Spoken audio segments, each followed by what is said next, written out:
One mouthpiece for everything, or a mouthpiece for everything? One mouthpiece for everything or a mouthpiece for everything? That's a man. Ooh, I hate you.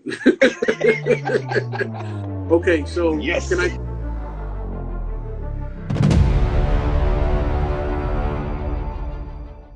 All right, so I'm gonna just make sure and say this out loud. So I introduce you a little bit, and please correct me or add anything.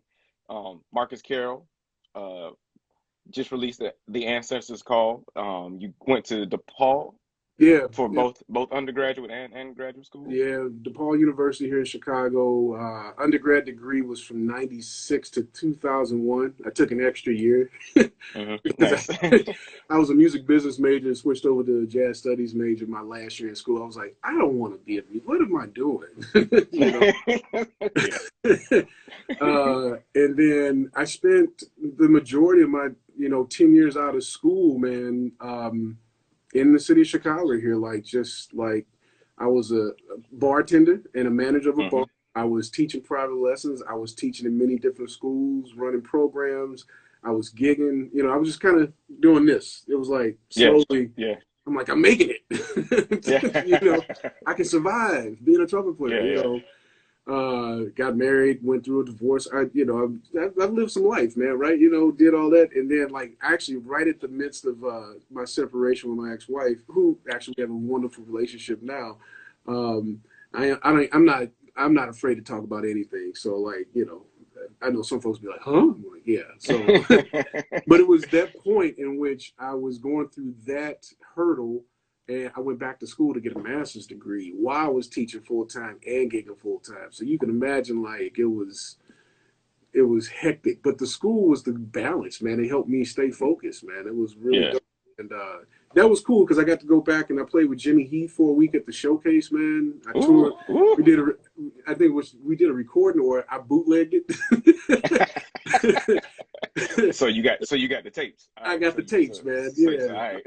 And then You know what I'm we saying? and we recorded with Jeff Hamilton, and we did a little mini tour with him, which turned into a great relationship with Jeff Hamilton. Like, at a perfect part of my career that then catapulted into the Basie band thing. So, like, it was for a stint. I think I was with him for 3 years. So it was like everything happened for a reason. You know what I'm saying? Yeah. So yeah. Killing. Yeah, I was gonna bring up the basic band and also the fact that you've been leading the Trumpet Summit for how many years now? We're going on year 9 if I can get us in a regular rotation somewhere. You know what I'm saying? Yeah, It's yeah, like yeah, yeah. I look at it's so funny, man. I look at Ashland down there in New Orleans, man. Y'all got Trumpet Mafia like crazy. I'm like, man, our Chicago scene, I got to get us together because we got. I mean, Chicago. I had this conversation the other day, man. Chicago does not get its due respect sometimes when it comes to the arts and what Yeah. we putting out and who we putting out. And it's really funny because this. I mean, when I look at this trumpet list here in Chicago, man, of Quentin Coxum, who, man, brothers, just juicy, buttery music, man. Corey Wilkes, Marquise, any hmm balance between here in New York and whatnot. Maurice Brown from here to LA to New Orleans to New York. I'm throwing my name in the hat on that. You know what I'm saying? Victor Hell yeah. Garcia. Victor hmm Garcia is here who's killing it. There's like a plethora of, like, cats here just on trumpet specifically. Yeah. Ryan Neither here too, man. hmm It's just like, dude, all right, damn, this, Yeah. Oh, I trust me, try. I know, bro. I'm a trumpet nerd, bro. I I know know all you. y'all. I'm a trumpet nerd, bro. So I try to keep that group together. I mean, it was hard, of course, through the pandemic. They did a gig while I was out of town actually about a week ago. So we're trying to keep that going. I'm also trying to figure out where do we go from this space to find another home that we can consistently play weekly. Yeah. It just it that we were playing at Andy's, but I'd like to move maybe to a different location, find something a little different. But man, it brought camaraderie, man. It brought the community together. It was just, how it is, man. You get cats in there, and sometimes it gets to the cutting session.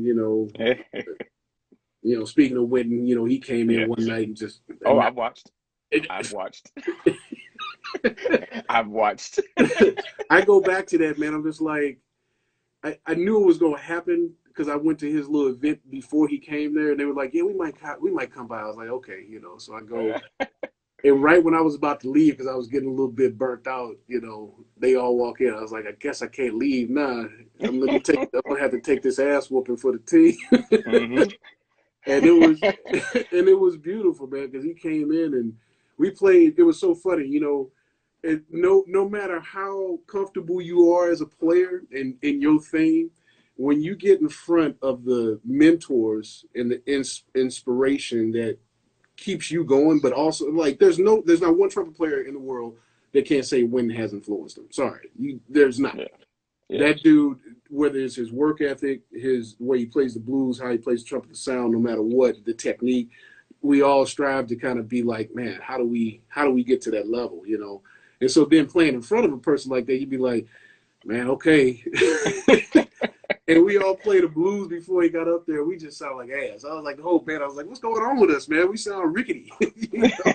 Everybody all in their head, like, what can I play all night? Right. What's my best licks? Right. All the best ones.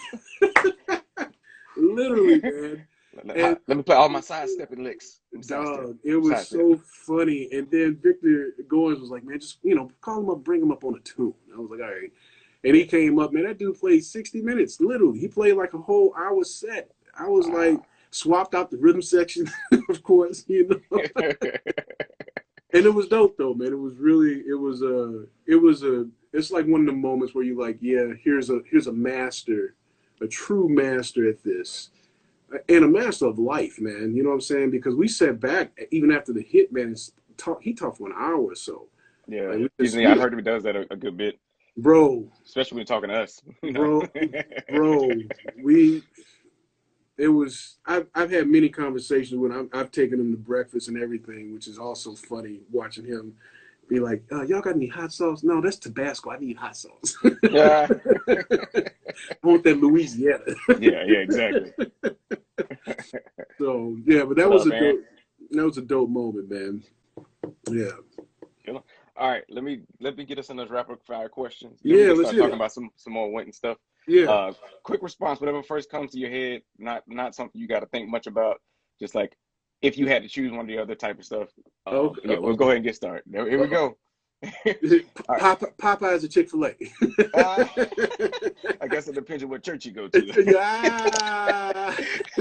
Or what kind of music they got at it. All right. Okay. Favorite living trumpet player? Ooh. Dang, man. Come on, bro. I put you on the spot. I told you. Yeah, you did. Yeah, come on. Why you do that, bro? Damn. Really? Come on, dude. All right, it's Peyton, man. Nicholas is like my go-to, has been for 20 years now. So nice. Favorite trumpet player who has passed? Lee Morgan. Nice. Harmon mute or cut mute? Harmon. Heavy horn or light horn? Middleweight. Of course.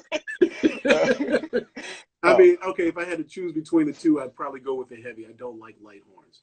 Yeah. 1.5 C or 5 C? 1.5. Maynard Ferguson or Dizzy Gillespie? Come on now. Come on. I got it. This is my responsibility. I understand. We're going to have a lot of conversation about this. Dizzy Gillespie, of course, and Constantine, my horn is not that heavy. It's just heavier than your little toy you got, son. Get out. That's fired. He played on that Tonka? What him look?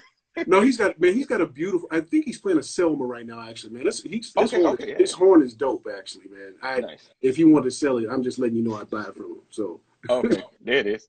I'm just messing with you, Constantine. Freddie Hubbard or Woody Shaw? Woody. Juicy. Woody. Oh, that was easy. All right, cool. Blue Mitchell, Kenny Dorham.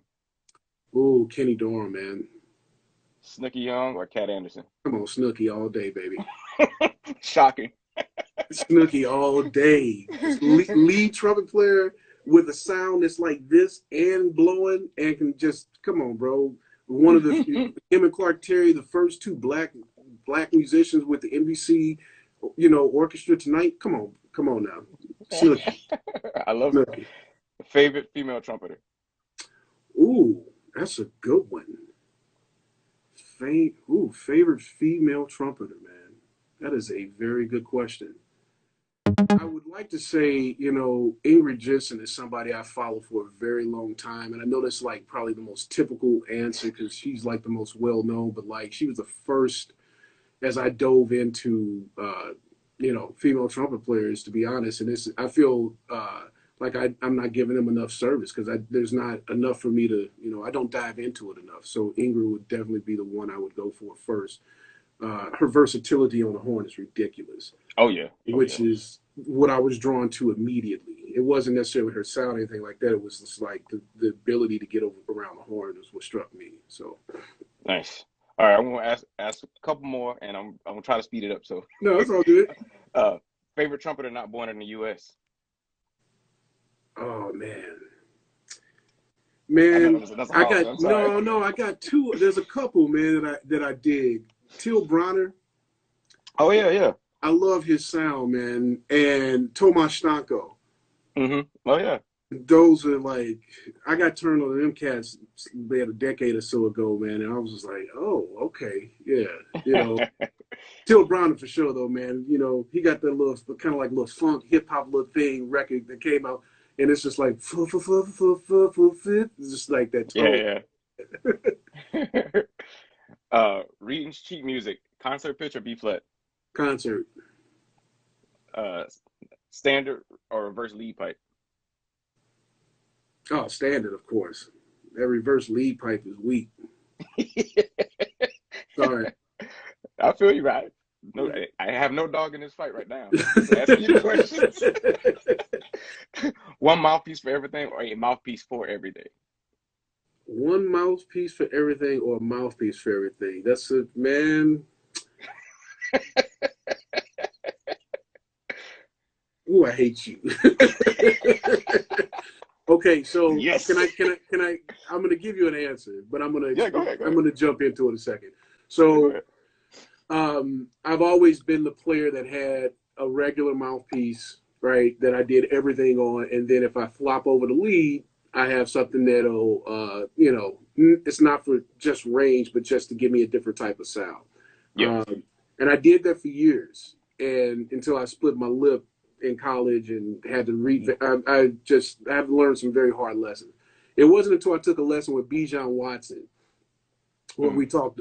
My lesson with him was about a 3. You got to understand the hang was all day, and then we did a 3-hour lesson. And I went in with like a chart ready to go. Like, all right, I'm ready. And within the first phrase, he's like, okay, let's stop. And we spent 3 hours working on this phrase and wind and exercises. And I was like, man, he's playing it.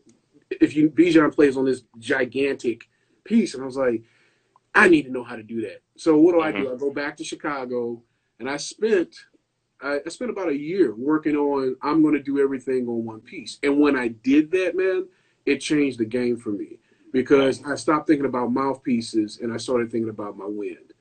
Yeah. As soon as I did that, it was like, what piece you need? What I'm saying? So.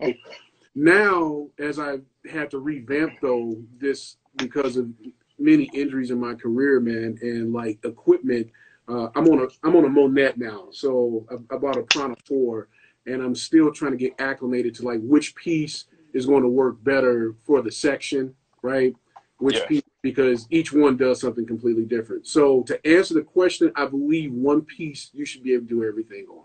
It shouldn't really matter, right? But I do carry in my arsenal 2 pieces. One that's a B4L, it gives a little bit brighter of a sound to cut through with the rest of the section if I'm playing it with a whole group of folks, and then everything else is a 1.5C. Gotcha. Yep. Dig that. It's really funny when I see players that I've idolized for a long time, especially, and it's usually lead players. It's not. I don't see this a lot with just regular trumpet players that are like, I play jazz or classical players. They got a lot of different pieces and tools. I get it, right? But like lead players crack me up where they're like, man, they show up with one of these here, right? And it's like, and they might, and they have like 2 briefcases of them. It's just like, dude, what you doing today? And because how do you get? My question is, how do you get acclimated? To the one. To the like they're constantly switching unless you have the different cups, but the same rim. You know what I'm saying? I think at the end of the Hmm. day, if you have some specialized stuff where the rims are equivalent to get the same feeling, it should be okay. But Yeah. yeah, one piece, do your thing, work on your wind flow. Yeah. I'm with you there. I'm not. I haven't chosen the side or anything. I'm with you on That's a jaded question, man. that one. Have you ever played a piccolo trumpet? Yes, I have. Have you ever played a different brass instrument? And if so, which one's your favorite? I messed around, man, with trombone. I like trombone actually. I mean, I taught in the school, school system, so like Oh yeah, yeah. I taught myself how to play instrument. Um, I you there? missed. I missed that part that you said you No, it's okay. Yeah, no, trombone. It's one of I think my second favorite. I always loved French horn, but I never learned how to play it. I Hmm. love that sound, Yeah, and I played a little bit of baritone in high school just to mess around with it. So, yeah. The first horn. I mean, the horn. That's not that big of a transition. You use that little thumb, right, it's the but the it's that mouthpiece. The that mouthpiece. yeah, The it's mouthpiece. the mouthpiece and the back pressure. It's like playing Yeah. oboe. You know what I'm Yeah. saying? Oh Like the yeah. back Yeah. pressure on it is crazy, but the sound is gorgeous. Oh yeah. Oh yeah. Like that is a gorgeous sound. Uh, mouthpiece buzzing or lead pipe playing or none of that. Okay. Well, are you there? Maybe the internet. Yeah. Oh, okay. Yeah. It's Uh, you're still spinning though. I don't know if okay. you As pulled it long back. as There I'm you go. still spinning, it was good. Yeah. All Yeah. right. Yeah. No. There you Uh, go. I'm actually a firm believer of mouthpiece buzzing and free buzzing. Everybody has their thing, which is Yeah. great, as you should. But for me, as I'm writing in my ebook, so everybody be ready. It's literally, man, I focus a lot on actually free buzzing before I even hit the mouthpiece, and it's not a long Mhm. time, but it's just like that for me is it's like stretching before you work out. Yeah. Yeah. Sweet.